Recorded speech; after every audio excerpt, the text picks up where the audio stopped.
2002年7月1日午夜，两架飞机在同一高度飞速朝着对方飞去，两架飞机的飞行员都不知道，短短几秒钟后，他们就将迎面相撞。就连空中交通管制室里负责引导这两个航班的管制员也完全没意识到，这两架飞机正在同一高度飞行，距离相撞只剩下8秒钟。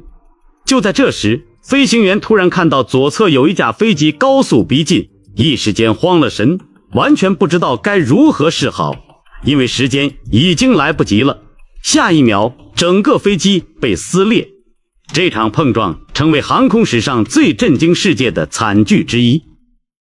2002年7月1日，巴什克航空公司的2937号航班于晚上10点48分从俄罗斯莫斯科起飞，目的地是西班牙巴塞罗那。这趟航班上共有69人，包括60名乘客和9名机组人员。乘客中大多是学校的孩子，他们的父母多是俄罗斯的高级官员。或许是命运的捉弄，又或许是不幸的安排，这些孩子才坐上了这趟航班。其实，要是当初巴士司机没走错路，他们本该提前1天就抵达巴塞罗那的。原本孩子们的航班是前1天的，但载着他们去机场的巴士司机记错了目的地，把他们送到了错误的机场，导致他们错过了航班，才不得不改成这天的这趟航班。不过，这趟航班由经验丰富的机组人员直飞，机长是52岁的亚历山大·米哈伊洛维奇·格罗斯，拥有12000小时的飞行经验。副机长是40岁的乌尔帕夫洛维奇，飞行时长也达到8500小时。一切似乎都在正常进行，乘客们享受着飞行，丝毫没有察觉一个巨大的危险正在飞速向他们逼近。大约在巴什克航空公司的航班起飞2小时后，一架从意大利贝尔加莫国际机场起飞的 DHL 货运航班611号正前往比利时布鲁塞尔机场。这架飞机同样有2名经验丰富的飞行员驾驶。飞行途中， DHL 航班与瑞士联邦空中交通管制部门取得联系，申请在36000英尺的高度飞行。瑞士空中交通管制部门批准了 DHL 航班的请求，于是 DHL 航班开始攀升至36000英尺。当时，瑞士空中交通管制由一家名为天空向导的私人公司负责，而那时空中交通管制室里只有管制员彼得·尼尔森一人，他同时要负责2个工作岗位。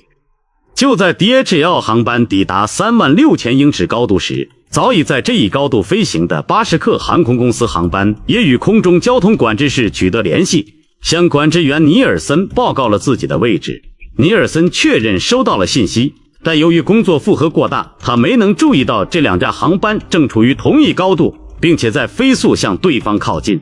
如果不采取任何措施，短短1分钟内2架航班就会相撞。就在这时，尼尔森才猛然意识到2架航班处于同一高度，他立刻联系巴什克航班，下令让其降低高度。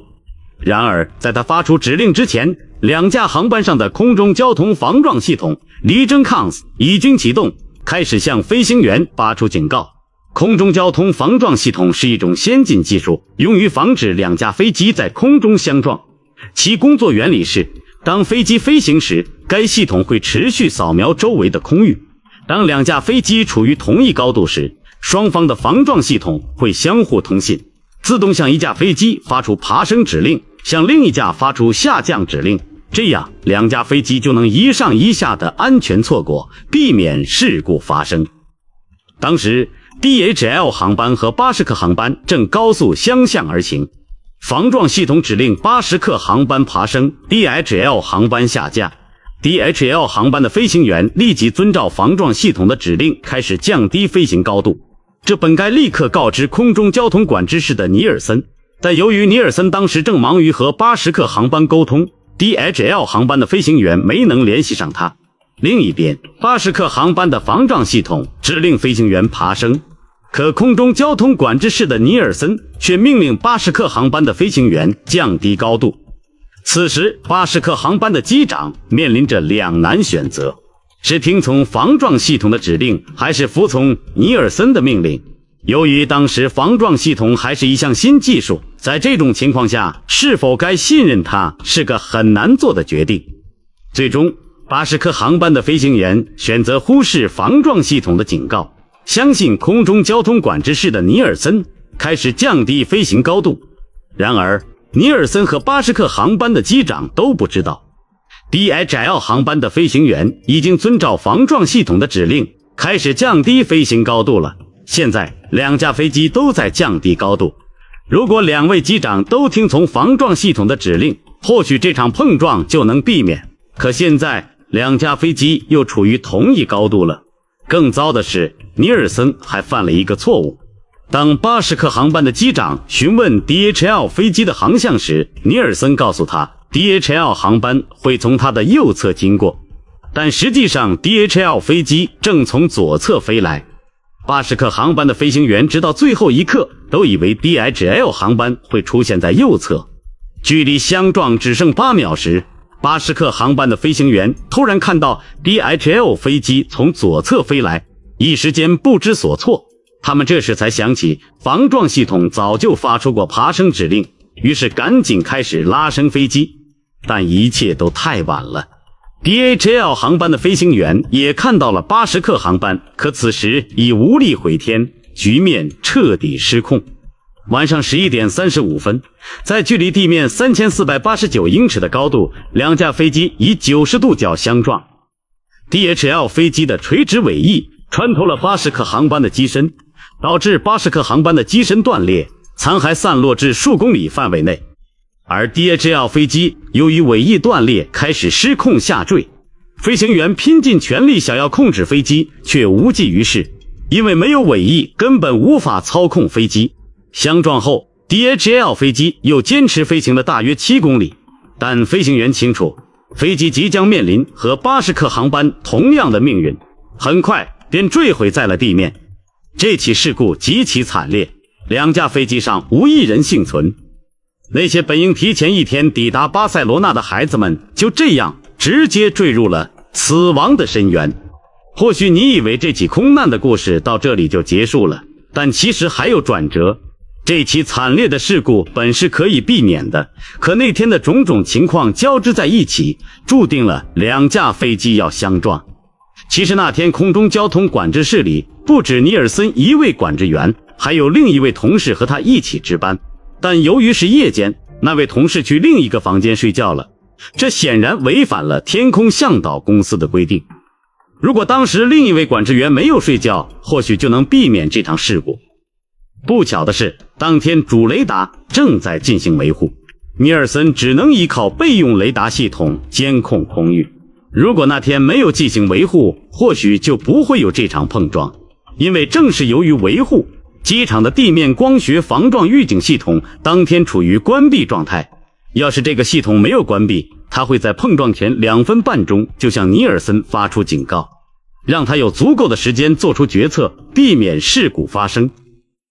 而最关键的是，尼尔森根本不知道地面光学防撞预警系统已经关闭，他一直以为两架航班会安全错过。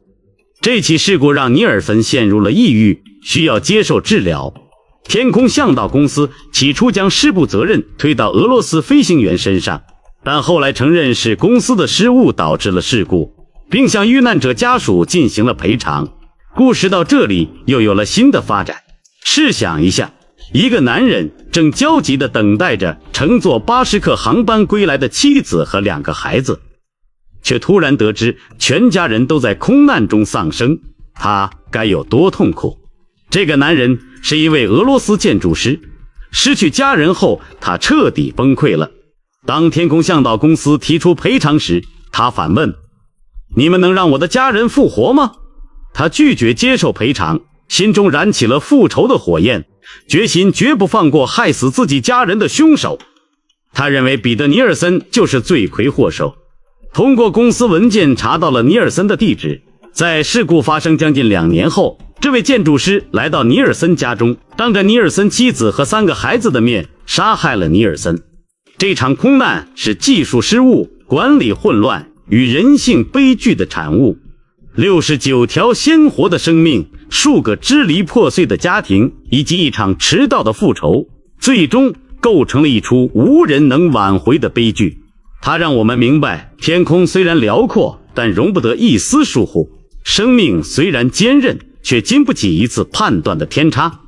每一次航班的起飞，都是无数人责任与系统信任的交汇，一念之差，或许就会改变无数人的命运。